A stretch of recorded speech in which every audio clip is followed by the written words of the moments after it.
ஸ்ரீமதே ராமானுஜாய நமஹ. ஸ்ரீரங்கத்தில் போன வாரம் தான் நம்பெருமாளுக்கு ஜேஷ்டாபிஷேகம் ஆச்சு.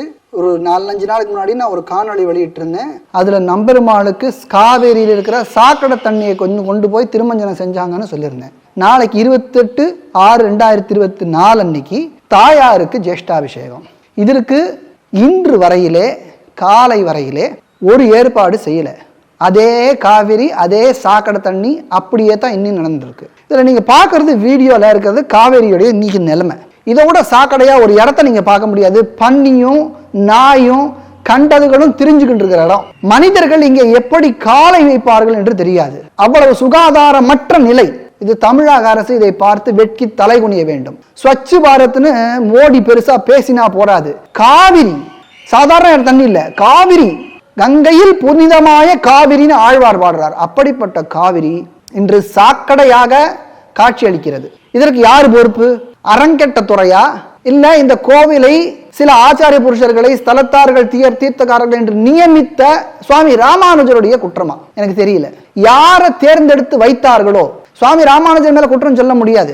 ஏன்னா அவர் தேர்ந்தெடுத்தவர்கள் சரியாகத்தான் இருந்தார்கள். இன்று இருப்பவர்கள் சிந்தித்து பார்க்க வேண்டும்.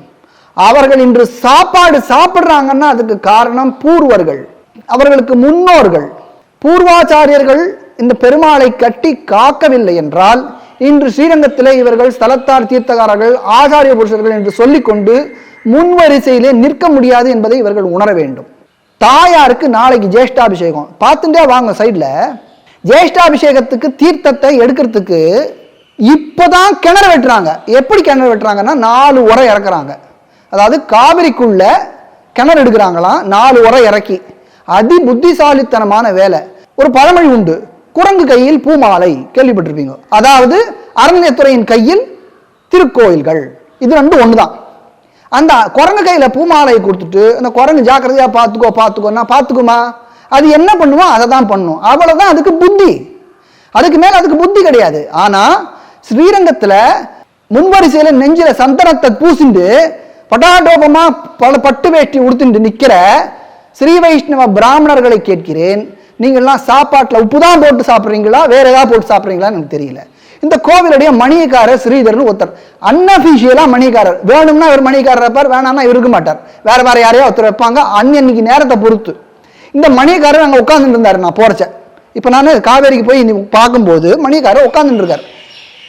உட்காந்து வேடிக்கை பார்த்துட்டு இருக்காரு. அவர்கிட்ட கேட்டேன், நாளைக்கு தாயாருக்கு உற்சவம்னு தெரியுமே, இன்னைக்கு தான் நீங்க ஆரம்பிப்பீங்களா? ஒரு வாரத்துக்கு முன்னாடி செய்யக்கூடாதுன்னா இல்ல மக்கள்லாம் வந்து அசுத்தம் பண்ணிடுவாங்க அப்படின்னு எனக்கு சமாதானம் சொல்றாரு.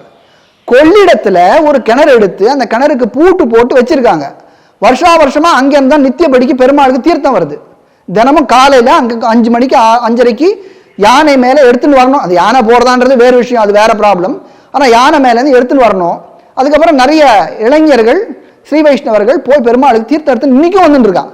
ஆனா காவேரியில் ஒரு கிணத்து எடுத்துட்டாக்க அதை மக்கள் அசுத்தம் பண்ணி விடுவார்கள் என்று சொல்லுகிறார்கள். கேட்டா கைங்கிறவர்கள் யாரும் வரல, ஸ்ரீ வைஷ்ணவர்கள் யாரும் வரல அப்படின்னு ஒரு சப்ப கட்ட. இந்த கிணறு வெட்டுற வேலையை ஸ்ரீ வைஷ்ணவர்கள் செய்யணுமா? ஸ்ரீ வைஷ்ணவர்கள் நான் சொல்றது பிராமணர்கள் மட்டும் இல்ல, பிராமண கஷத்திரிய வைசிய சூத்திரர்கள் ஆகிய 4 வர்ணத்தில் இருக்கக்கூடிய ஸ்ரீ வைஷ்ணவர்களை சொல்கிறேன். அவர்கள் இந்த வேலையை செய்யணுமா? என்ன ஆபத்தான வேலை. நீங்க பாருங்க, இந்த வீடியோல கொஞ்சம் போக கடைசியில நான் அந்த தோன்றதை நீங்க பார்ப்பீங்க. எத்தனை ஆபத்தான ஒரு வேலையை 4 இளைஞர்கள் தங்கள் உயிரை பணயம் வைத்து செய்து கொண்டிருக்கிறார்கள். ஒரு ஜேசிபி, அந்த ஜேசிபியிலேருந்து 4 மண் எடுத்தாச்சு, 4 பக்கெட் மண் எடுத்தாச்சு. அதுக்கப்புறம் உரைய வச்சாச்சு. அங்க தீர்த்தம் அப்படியே தண்ணி அடியில போயிட்டே இருக்கு. அந்த கிணத்துக்குள்ள இருக்கிற ஜலமும் கிணத்துக்கு வெளியில எடுத்து இவங்க கொட்டுற ஜலமும் ஒரே லெவல்ல இருக்கு. அது எப்படியாவது குறையுமா? அள்ள குறையுமா? இப்படியாக ஒரு அந்த இடத்துல யாராவது பிடபிள்யூடி ஆள் இருக்காங்களா, பொதுப்பணித்துறை ஆள் இருக்காங்களான்னு கேட்டப்போ நான் தான் இருக்கேன்னு ஒருத்தர் சொல்றாரு. அது நீங்களே கேளுங்க, அந்த வீடியோல விழுந்திருக்கும்னு நினைக்கிறேன்.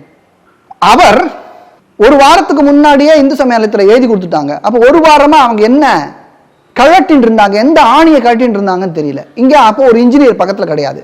அங்க ஒரு அசம்பாவிதம் நடந்தா அது பொறுப்பு யாரு இருப்பாங்க? எல்லாரும் ஸ்டாலினை திட்டுவாங்க. முதலமைச்சர் அவர் தானே, அவர் தான் திட்டு வாங்குவார். ஆனா அதை பத்திலாம் ஒரு கவலையும் கிடையாது. அவன் எங்கெங்கயோ போக வேண்டியது, வேலை செய்ய வேண்டிய இடத்துல இல்லை. ஒரு வாரத்துக்கு முன்னாடி செய்ய வேண்டிய வேலையை இன்னி வரைக்கும் செய்யல. மணியக்காரர் வேறு ஒரு சமாதானம் சொல்றார். அவர் எக்ஸ்கியூஸ், என்ன எக்ஸ்கியூஸ்னாக்க, போன தடவை நம்பெருமாளுக்கு தீர்த்தத்தை நான் சாப்பிட்டு பார்த்து தான் எடுத்துன்னு போனேன் அப்படிங்கிறார். அப்போ சாப்பிட்டு பார்த்து நல்ல தீர்த்தம் தானே எடுத்துன்னு போனீங்க, இன்னைக்கு மட்டும் ஏன் கிணறு எடுக்கிறீங்க? அப்போ போன தடவை நீங்கள் சாப்பிட்டு பார்த்து நல்ல தீர்த்தம்னு சாக்கு சொல்றீங்களே, அதே போல இன்னைக்கு சாப்பிட்டு பார்த்து எடுத்துன்னு போகலாம்ல. அப்போ இன்னைக்கு கிணறு தோன்றதுக்கு காரணம் என்னன்னா, போன தடவை நீங்க எடுத்துட்டு போனது சாக்கடை தண்ணின்றது நிரூபணமாகுது. இவர்களெல்லாம் வயிறு வளர்ப்பதற்காக பெரிய பெருமாளின் அருகிலே இருப்பது மகா கேவலம்.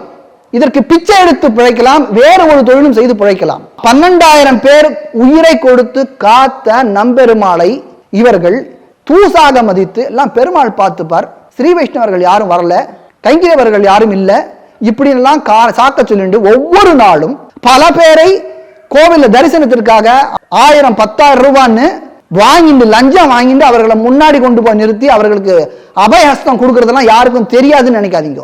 எல்லாருக்கும் தெரியும் உலகத்தில் நடக்கிறது. அந்த பெரிய பெருமாள் படுத்துன்னு சும்மா வேடிக்கை பார்த்துன்னு கண்ணை மூடின்னு இருக்காருன்னு நினைக்காதீங்க. அவர் எல்லாத்தையும் கவனிச்சுன்னா இருக்காருன்னு உங்களுக்கு தெரியும். அவர் உடனே பலன் கொடுக்க மாட்டார். ஏன்னா அவருக்கு இழப்பதற்கு ஒன்றுமில்லை. கைங்கரியம் செய்வதற்காக நீங்கள் பிறந்திருக்கிறீர்கள், இழப்பது நீங்கள்.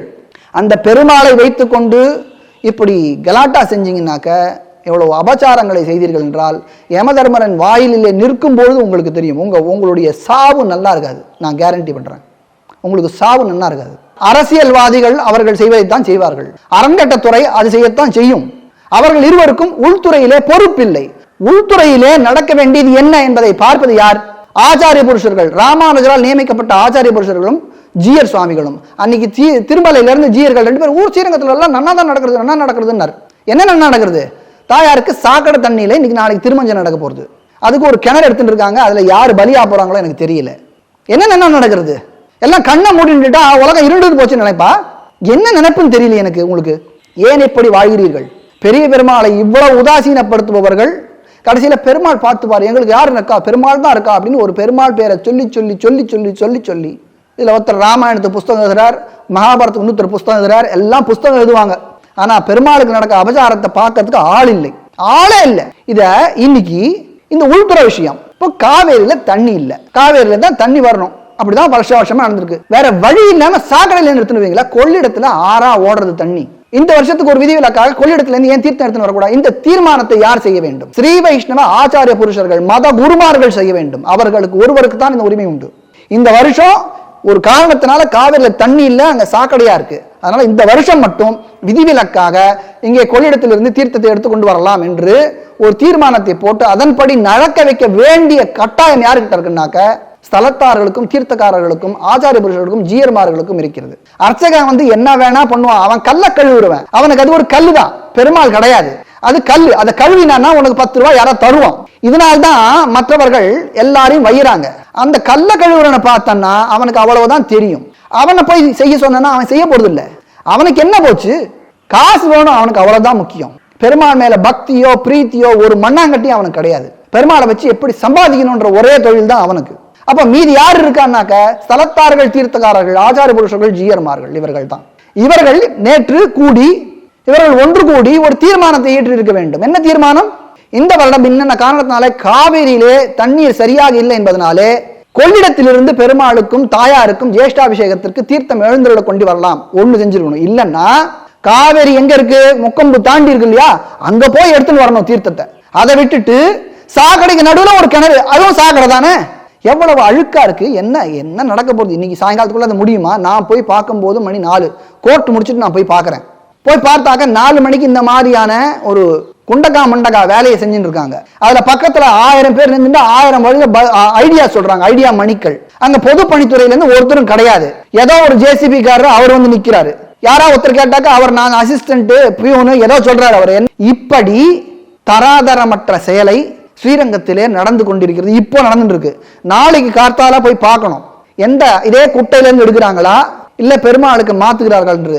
ஸ்ரீரங்கத்தில் இருக்கும் ஸ்தலத்தார்கள், தீர்த்தக்காரர்கள் உடனுக்குடனே கூடி நாளைக்கு தாயாருக்கு கொள்ளிடத்திலிருந்து தீர்த்தத்தை எழுந்துள்ள பண்ண கொண்டு வர தீர்மானத்தை இயற்ற வேண்டும். இல்லைன்னா முக்கொம்பு தாண்டி போங்கோ, அங்கேருந்து பெருமாளுக்கு தீர்த்தம் எடுத்துன்னு வாங்க, தாயாருக்கு தீர்த்தம் எடுத்துன்னு வாங்க. வாயால சொன்னா போறாது, உய்ய ஒரே வழி உடையவர் திருவடின்றது வாயால சொன்னா போறாது, நம்பெருமாளே கதின் வாயால சொன்னா போறாது. நான் பெருமாளின் சார்பிலே சொல்லுகிறேன் என்று நீங்கள் வைத்துக் கொள்ளுங்கள். ஆமாம், நான் பெருமாளின் சார்பிலே தான் சொல்லுகிறேன்.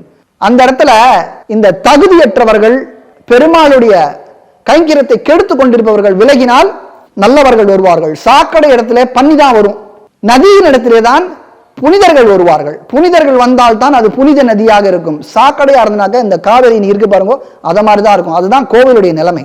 தகுதியற்றவர்கள் அங்கே ஆளுமை செய்வதனால் தான் இது அங்கே நடந்து கொண்டிருக்கிறது.